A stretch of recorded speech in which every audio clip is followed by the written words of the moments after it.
Alright, so we got the moon in Pisces at the moment, and we got the sun in Cancer, so we're going to be pretty much caring about our dreams, our fantasies, our imaginations, or feeling the need to pretty much separate or, of course, escape from the world, escape from people, places, and things. So this pretty much is going to put you into the perspective of going to the extremes, because being that the moon is receiving this exaltation from Pisces, it's in the process of being loved, being nurtured, being cared, and of course having an emotional sensitive vibe when it comes to the way they reacting and responding to things on a general perspective when it comes to wherever you have Cancer and Pisces at in your charts. Now this is pretty much is going to be a spark in these areas and these locations. Now of course if you got Pisces in your 10th house, or if you got Pisces in your 7th house or your 1st house, it's going to place you to the situations of having, some misinterpretations when it comes to those personal spaces, being that the moon is not really comfortable in those areas and locations.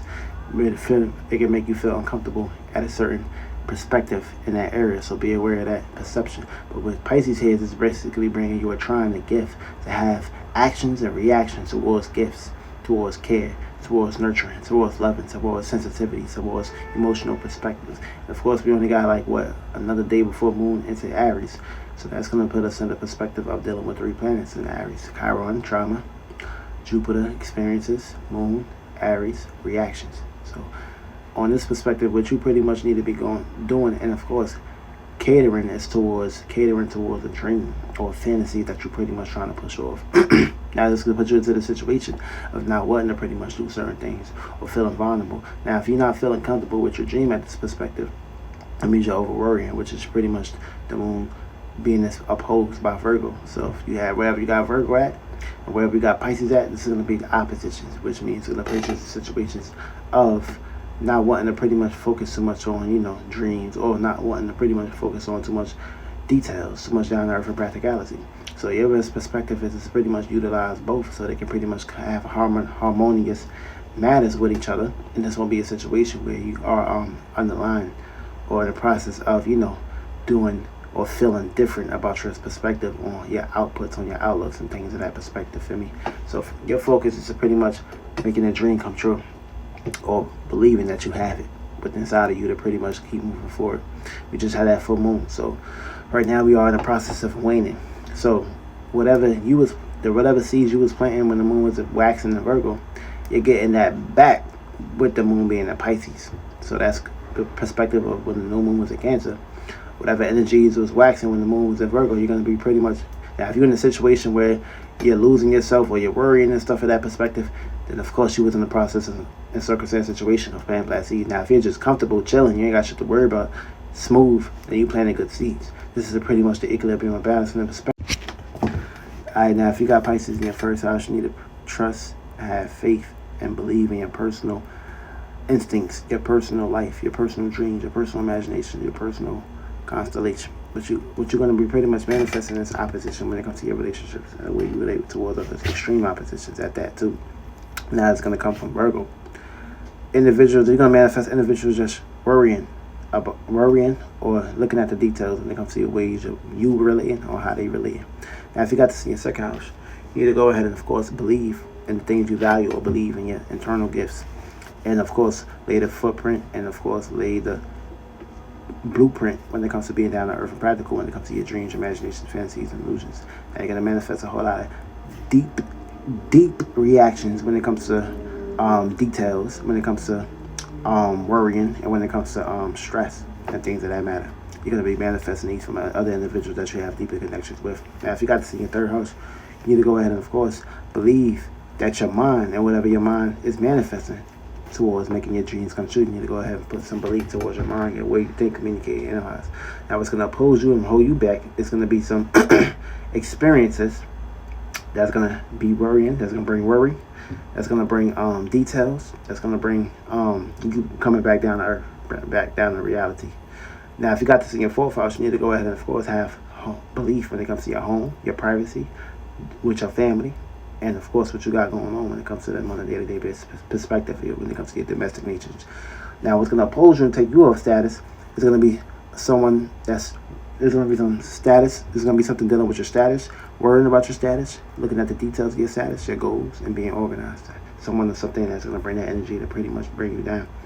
Now if you got this in your 5th house, You need to go. You're going to be pretty much reacting and responding towards believing in your creativity, your expressions, and of course what you have to offer when it comes to expressing yourself. Now it's going to take you, of course, it's going to be someone, an unknown individual, a troll, or it could be someone or something that's in the public, or a hater. That's going to pretty much throw you off and take you off task when it comes to you worrying a lot about things you associate yourself with. If you got this in your sixth house, you'll be your opposite. You'll be pretty much dealing with the opposite, which means you're going to believe in your work, your health, your routines, the things that you do on a day-to-day basis. You're going to believe that these things is making sense and these things is, organized. But what's going to pretty much oppose you, it's going to be your dreams, your imaginations, your fantasies. You're going to be pretty much worrying about these things. Your dreams are going to bring worriness in your life. Now, if you got this in your seventh house, you're going to be placed into a scenario and location of having belief when it comes to relating with someone or something, or believing that you have the perfect partner. Now, what's going to kind of like throw you off task is going to pretty much just be yourself. You dealing with your personal dreams, your personal worrying, and of course your personal life, and you personally putting yourself. Now, if you got Pisces in your eighth house, you're going to be placed into a situation of believing in your deep desires, your deep passion, and of course your deep intent.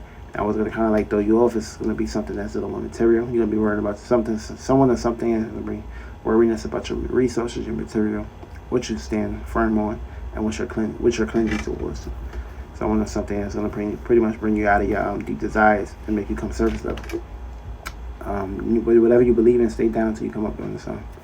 So this way, when the moon gets in Aries, you'll be able to actually expand through that perspective.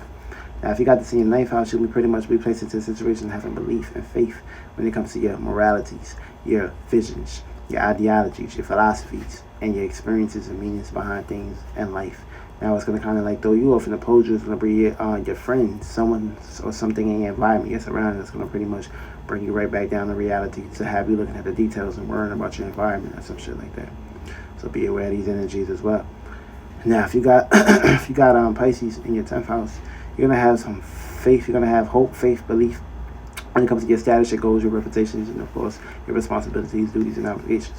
Now it's going to kind of like oppose you and throw you off and take you off task. It's going to be someone that's dealing with your home, your family, your privacy, or something that's in your home that's dealing with home and family privacy. That's going to pretty much kind of like make you over worry a lot, make you look at the details, make you be down to earth and practical, and have you looking at the devil in the details when it comes to your home, family, and privacy, and what you got going on in that perspective. If you got this in your 11th house, you're going to be placed into a situation of reacting and responding towards having a unique belief towards what you associate yourself with, and having a belief when it comes to your associations, dealing with your friends, your groups, your acquaintances, and individuals that you kind of like build commitments with, or have fixed personalities with, or have a bond with. This can pretty much be dealing with religions, constellations, or group internships, and things of that perspective. Now it's going to kind of like take you off task and throw you off. It's going to be someone that's going to have you worrying about your romantic affairs, your love affairs, your desires, your expressions, your creativities, and your self-ego.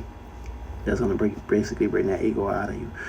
And last but not least, you're going to be placed into a situation. Now, if you got to see a 12th house, you're going to be placed into a circumstance situation of course, having belief and faith when it comes to your subconscious, your internal world, and of course, what you got going on when it comes to your subconscious matters. Now, what's going to kind of like take you off task and bring you down to earth is going to be your work, your health, your routine, or you worried about these things, or someone or something that's going to pretty much bring you back out of your dream fantasy land and bring you right back down to reality in that perspective.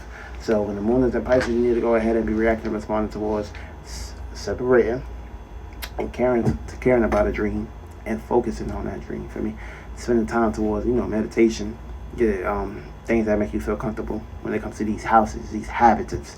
That's what all boils down to, spirituality.